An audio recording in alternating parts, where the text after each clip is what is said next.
Dallas, great to see you again. How are you? Yeah, good to talk to you. Thanks so much for having me.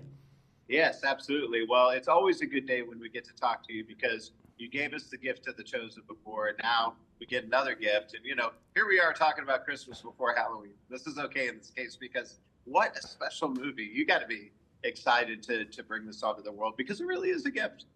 Oh, absolutely. And I actually brought with me, this is the original copy of the book that my wife brought home 20 years ago. And it's even got my notes in it. And she brought it home for us to read to our kids. And so I'm reading it to my kids, and I'm appreciating the humor and the wit and the nostalgia. It's all great. And I get to the last chapter, and I start crying so much, I can't even see the pages. And my wife that goes, Laura, let me have it. She takes the book, she starts reading, she's crying, hands it back to me. We just take turns trying to get through the last chapter because the message of this movie is so beautiful. And yes, it's a Christmas classic. Yes, like a lot of the Christmas movies we've watched, there's humor and there's nostalgia and all of that. And I love Christmas and I love kids. But at the heart of it is this beautiful story of how these herdman kids, the worst kids in the history of the world, take over the Christmas pageant. Everyone thinks it's going to be a disaster. But because they're in poverty, because they're outcasts, they're actually closer to the truth of the Christmas story than the rest of them are.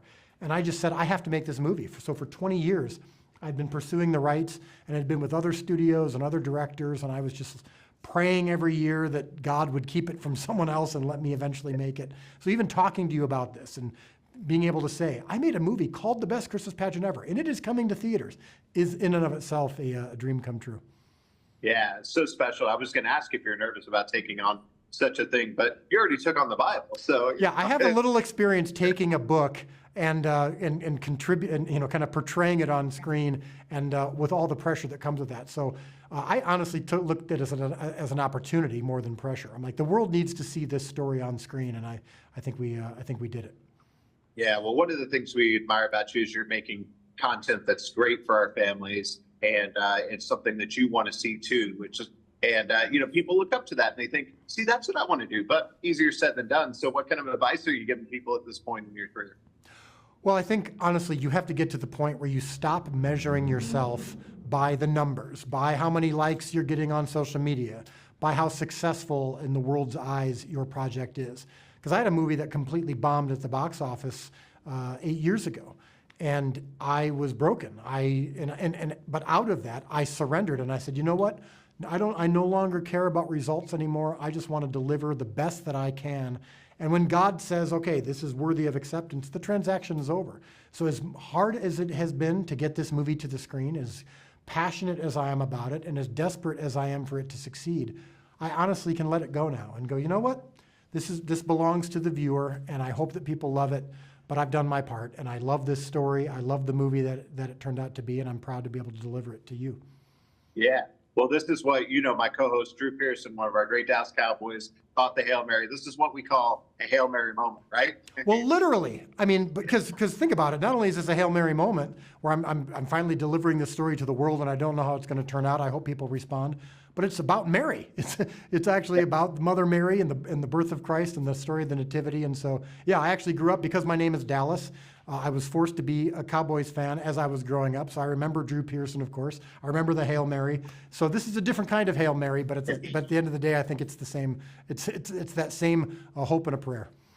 Yeah. Well, last thing, what is it that you keep in mind that keeps you on that right path? Because I think it ties into the message of this movie, doesn't it? Yeah, the phrase, unto you a child is born. That's what the shepherds, the message they hear from the angels 2,000 years ago announcing the birth of Christ. It's the last phrase of the book. It's the last phrase of the movie.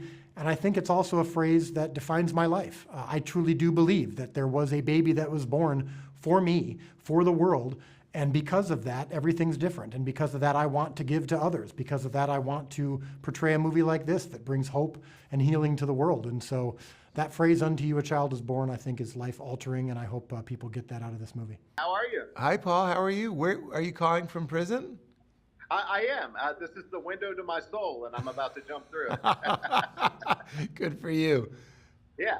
Yeah, I am in prisons, but these are the different kind of stripes. It's a nice prison. It's like a classy prison where there's a ballroom and a fancy restaurant. You look great. Exactly. Thank you.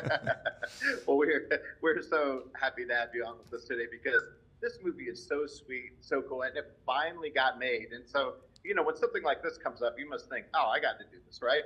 For sure. Well, I read the script and I talked to Dallas about this. I was like, I read it with great interest to see how something that's very important to me, how the gospel, I guess you could say, and the Christmas story in particular, how we lean into that. How are we going to emphasize it? How are we going to tell it? How are we going to summarize it, lay it out, dramatize it? And I was very relieved and moved to see how the story was told. It made me cry, so it touched my heart. And I was just very happy to see that a story like that is so beautiful, would have a chance to reach a lot of people. I think they nailed it tonally, and I'm very excited to be a part of it. Yeah, and it comes at a really good time too. Of course, Christmas is always a great season, but we need some positive, good content right now. We right? do, and there's so much focus on separation and division, and that's what the story is. I've been saying that it seems like the whole movie could be summarized as No Room at the Inn, which is very Christmassy. So you have these wandering people in need, the other, that are literally looking for a place to have a baby, and no one will let them in. But at the end of the day, look who that turned out to be. I think that's what this story is too. It's not quite as literal, but here's these children that are labeled as hellions and outcasts and others, and then they are shown to be what they really are, which is obviously, to use religious language, beloved children of God. And you see that in the play. And we can't get enough of stories like that. When you won't stop looking past somebody and you see them for what they actually are. Yeah. Well, and you've built up such a cool career, and if people look up to you and they think, see, that's what I want to do, but you just make it look easy. So what kind of advice do you give to people that want to follow in your footsteps? Oh, that's a generous question. Well, I mean, for people that want to do stand-up, I always tell them just go watch an open mic. Open mics are the place where you can try it out, but I say go, don't sign up, just watch, because it'll really calm down your nerves, because you'll see that everybody, including me, obviously, is very bad when they start out, and that'll sort of demystify it. And that's kind of true for any pursuit, if it's music or writing or whatever it is. There's a great comfort in knowing that everybody's bad for sometimes 10 plus years, and then one day you just kind of push through and you don't even know what happened. But you kind of have to get those bad years out of the way, so start sooner than later, because you can't skip them, so just start. Start now and get them over with. I love that. Well, you'll like this. So my co-host is Drew Pearson, one of our great Dallas Cowboys.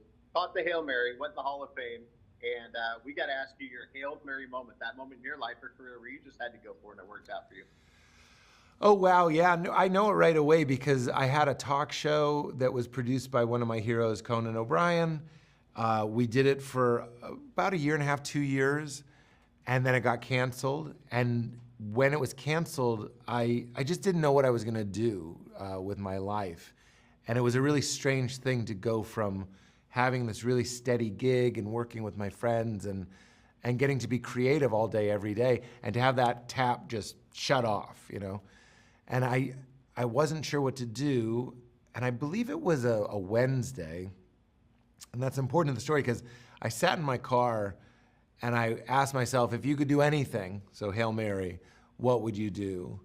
And I said, well, I would tell my story, and my story is about growing up religious, getting married when I was 22. My wife ended up leaving me when I was 28, and then I kind of got kicked into the deep end of stand-up comedy.